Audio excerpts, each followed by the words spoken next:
Then you will know the truth, and the truth will set you free. Do you believe in life after addiction? You better believe it. Now, the host of Life After Addiction. That's right. Welcome back. If you are tracking in order, you just heard us recast vision for Life After Addiction. And man, today, Bruce, we're talking about, that's Bruce Stanley, by the way. Hello. And I'm Adam Comer.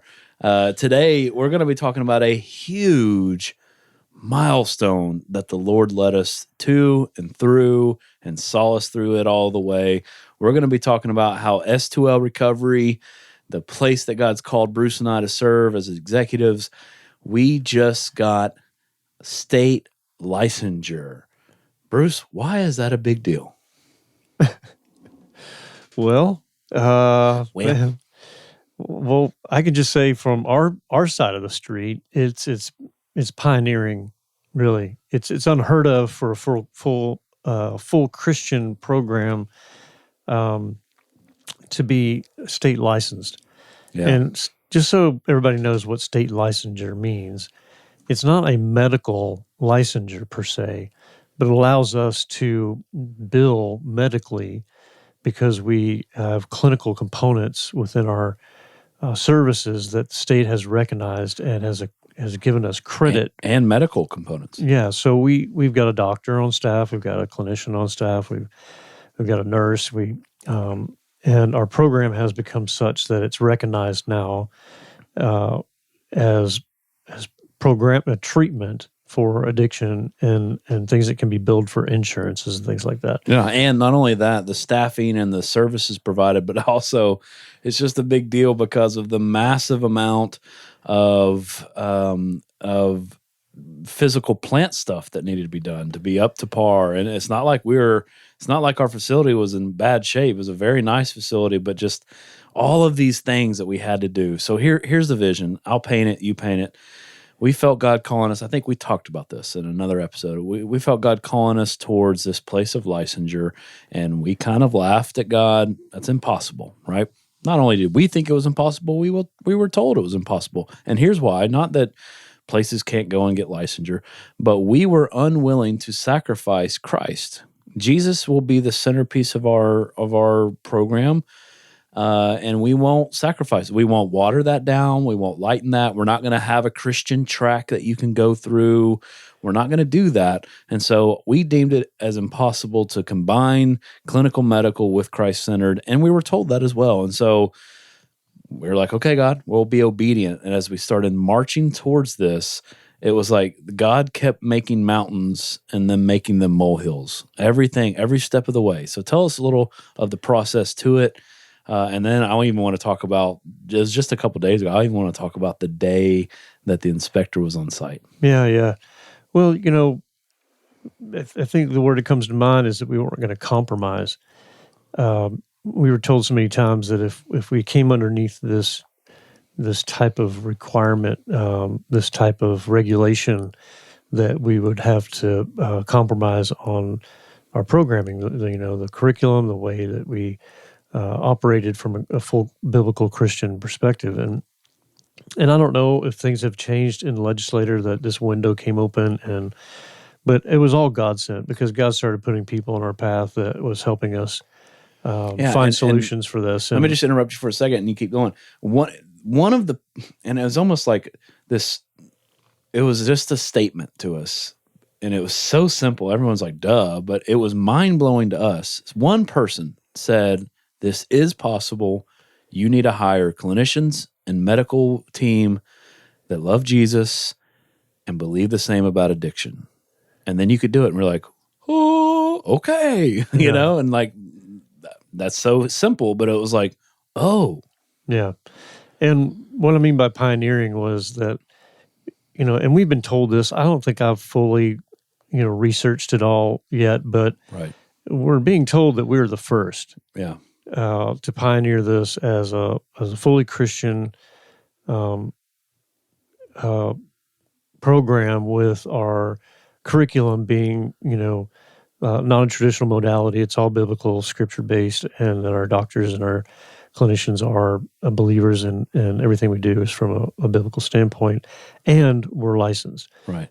Like Adam was saying, most places will have a Christian track or have some component, or something that you could choose while you're in this situation, or they say that they're fully Christian, but then they use traditional modalities. Right. Like they're, and I think what that boils down to is they're Christ or Christian friendly, and we're not that. We're Christ and Christian centered. Yeah. That's who we are. Right. Because there's plenty of faith-based programs out there. And there were so many miracles along the way. And the first one was after that statement, and we got to a point where we went through, all these policies and procedures that we had to get up to speed on. And we had made a decision years before this that the way we were going to run our ministry was in a righteous way, meaning that we were just, without anybody telling us, not anybody looking over our shoulder, not anybody making us do it, we were just going to do what we thought was the right thing to do. Yeah.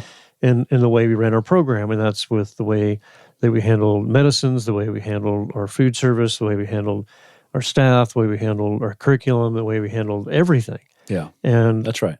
And because that comes from a biblical fundamental belief that as Christians we are to be righteous. In fact, I'll just share some scripture with you here. I think this is a very common one that most people know, so I don't want to be cliche about it. But in Matthew 6:33, it says, "But seek first His kingdom and His righteousness, and all these things will be given unto you as well." Now, in the context of what that was being said was the clothing of birds, the feeding and the protection and the provision that God gives for even the animals on the earth, and that He would do the same for mankind, even more so. And the comment was that if we're seeking righteousness, that these things are just given to us. We don't have to worry about these things.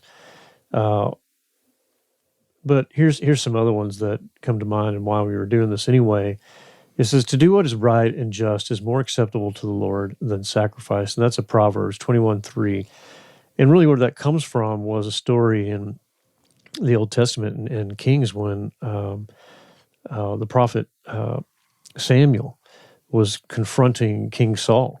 And King Saul was doing something that wasn't righteous, but he claimed that he made all these sacrifices in the Lord's name in order to do it. But this Samuel said, "Look, the Lord cares more about you doing what is right than whatever it is you got to sacrifice in the process of doing what you want to do your way." Yeah. And I think a lot of people don't understand that. They think Christianity is this all about sacrifice, and it is. I'm not saying it isn't.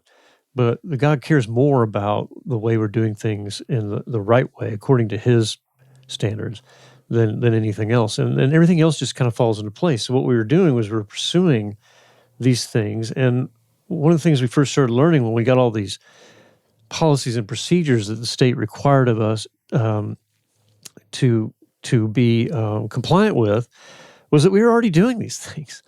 We were already doing these things. And I remember the first time that we had our guy that was working with us, a doctor who came on board to basically counsel us, or I think the better word for it is to consult with us on how to get this all done in a period of time.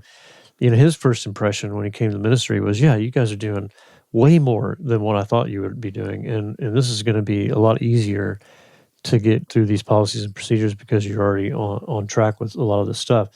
But even when we got to where we were hiring our doctor and our clinician, our clinical director, I mean, they were the first people that we interviewed. Yeah. God just threw them in our lap, and it wasn't even an argument. We didn't even have to debate over looking at somebody else, and things have just kind of worked out that way. So God has provided because we sought righteousness first. We wanted to do everything the right way to begin with.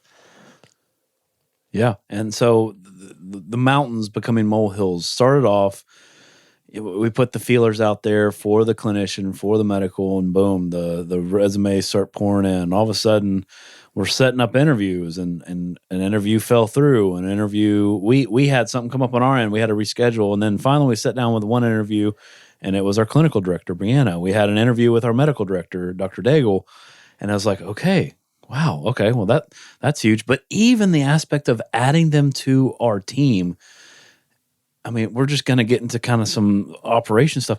we couldn't afford to pay a doctor and a clinician. And so God put it on their hearts to really, come reasonable with it. But even reasonable with it, we couldn't afford to add those two.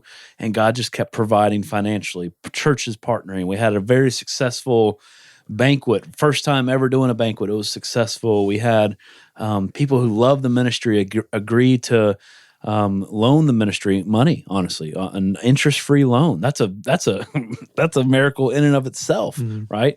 And so, and then that's for another day. Even God worked a miracle inside of that.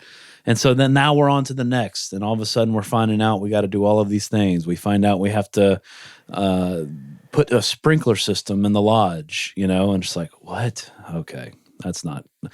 Boom. On the very next day, I'm on the phone with the state of Tennessee fire marshal, like the highest ranking official in the state when it comes to fire services. And just God's ordaining all of this and setting us up with people that could do sprinklers. And we were able to get that done. And then it's just moving along. We found out, you know what, we're going to have to put a septic system in. And that was a huge ticket item. And people kept coming around us. God kept putting people around us. And we just kept knocking these things out. Yeah. And I'm looking back now, I mean, this happened Friday, guys. We just got licensed Friday. Just a few days Today ago. is Wednesday, you know. And, it's still the shock of it's finally happened is hasn't really come to fruition, I think, for me anyway. But because I've just been head in it with my director of operations, me being the chief operating officer, and how we've just daily been doing this for about a year, trying to get this thing done.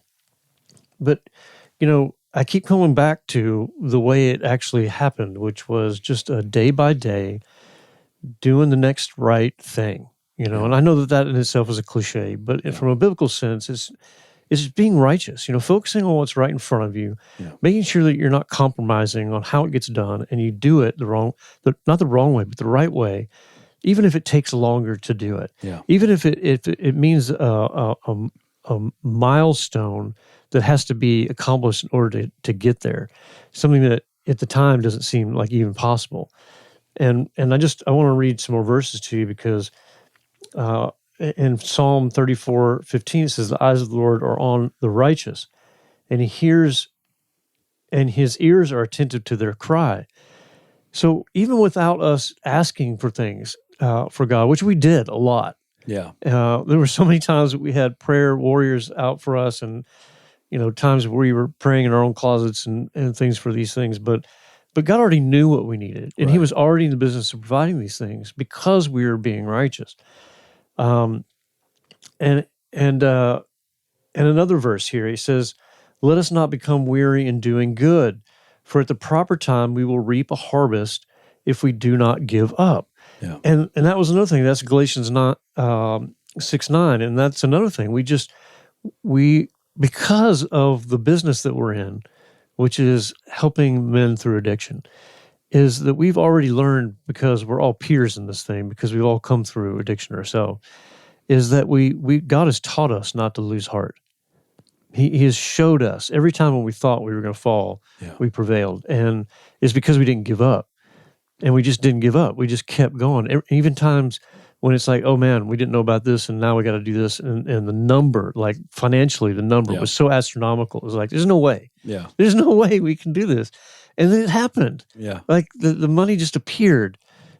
People came into our lives, and the miracles that, to me, it was more of a confirmation through this entire process of this is exactly what God wants us to do. And because of it, there's going to be a harvest. And we knew from the beginning, it wasn't about making more money. It was about providing more means in which we could help more people.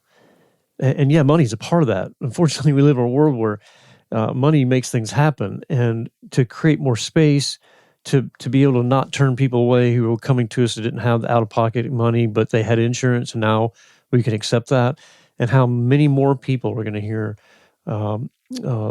about God's great news, and about how they can find a path to recovery from addiction. And that's the biggest thing. That's the thing that I'm singing hallelujah about today, because we got licensed. And now we're on to the next thing. Which is getting joint commissions, which is a nationally accredited thing, which will help us even further from a national standpoint and getting in network with these insurance companies. So part of it is a rat race, but you know what? We're going to play the game. Yeah. Jesus came on this earth, and he didn't oppose everything. In fact, he told the people, he says, "Give what is Caesar's, and give what is God's." Meaning you're going to have to be a good civilian. You're going to have to do what is required of you here. And we're not trying to be adverse. And we're trying to comply to everything that they're asking us to do, but we aren't going to compromise in what God's asking us to do. And we're finding that it is possible. Yeah. So what we've called this, we just kind of threw a term out, and it's not really official, but we've called it, this is our righteous reach, right? We're trying to reach the nations maybe, with the gospel to break chains of addiction. And just that means righteous. We're going to do the righteous thing. And a lot of times that meant, like Bruce just explained, that meant, gosh, this came to us. It'd be easy to maybe do it this way, or no, it says we have to do it this way, and it's going to cost crazy amount. And so how did we move on? How we sought to do the next righteous thing by seeking the heart of God through his word and prayer, and just going for it, no matter what the answer was.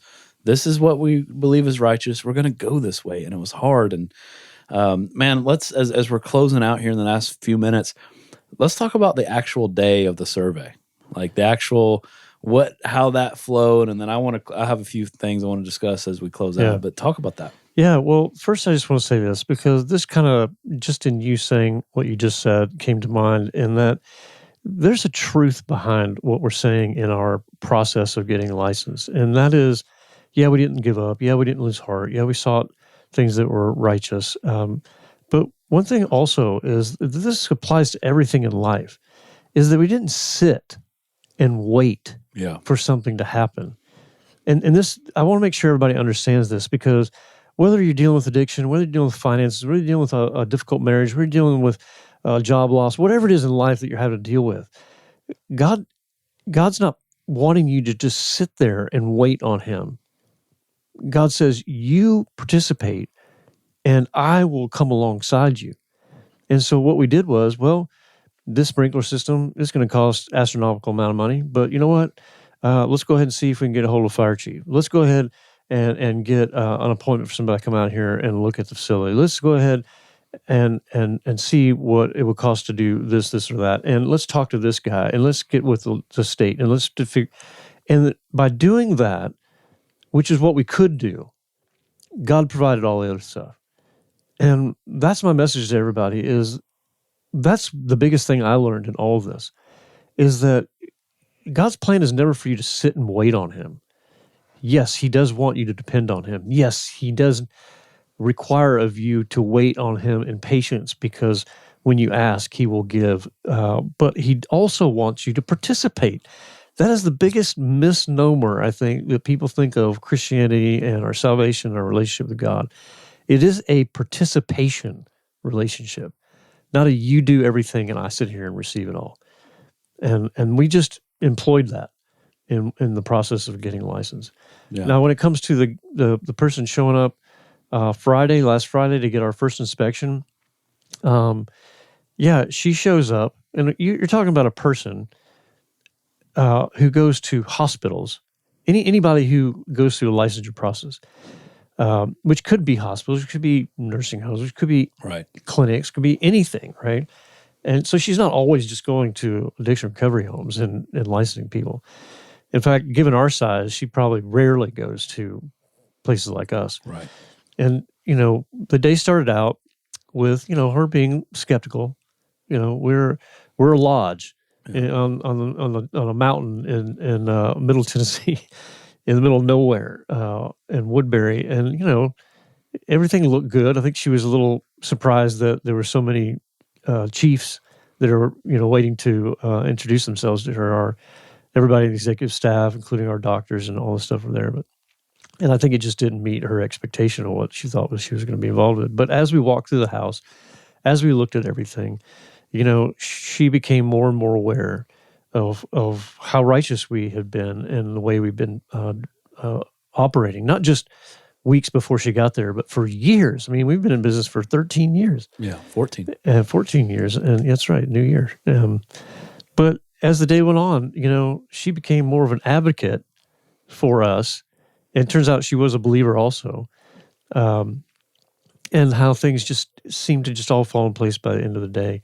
And not that she was making compromises on what she required of us, but that she just became pleased at what she was seeing that I think didn't meet her expectation. Yeah. And she kept saying, you guys are over prepared. You guys have over what is required. And that was just awesome to hear. Yeah, she was, and you can almost just see the Spirit of God working on her heart, softening her heart as the day went on. And it was because she saw these guys are serious, they care, and they're not just a place, They're not just a place. And so, from what went from didn't look like it was a good sign to all of a sudden at the end of the day giving us the license that day after looking through policies and procedures and some minor adjustments, and we're filing for a waiver. She bent over backwards to help us because she believes in the vision and mission of S2O Recovery.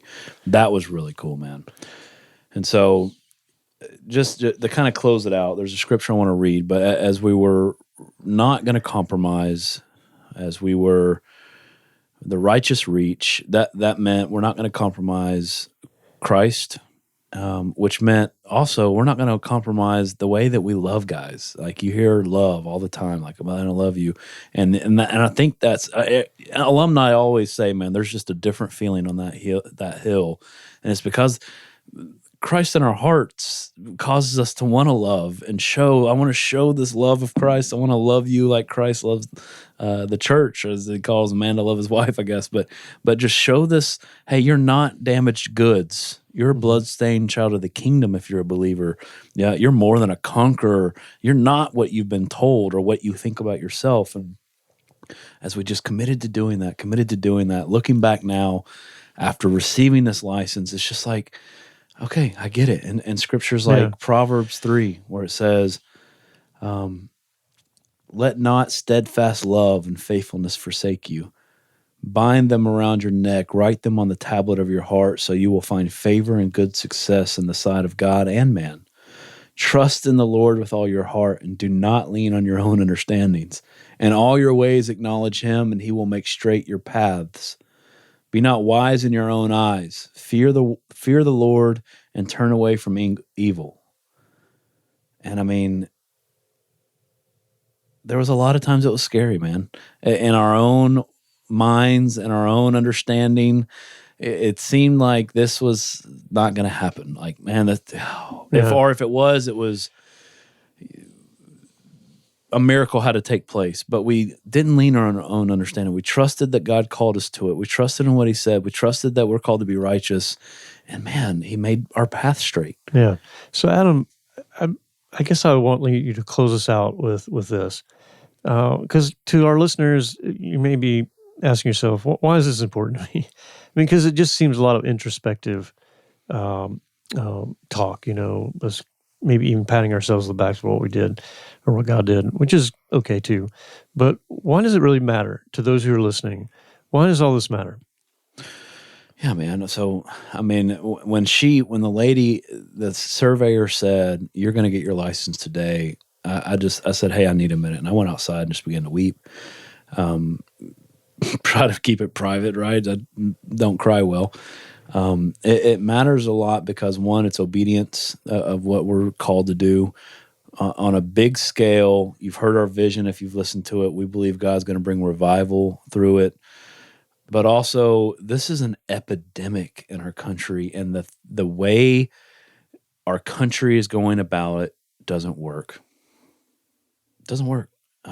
Look at success rates, look at the deaths, it just doesn't work. And what we do, not because of us, but because it's not a surprise to God, we're seeing success. We're seeing success.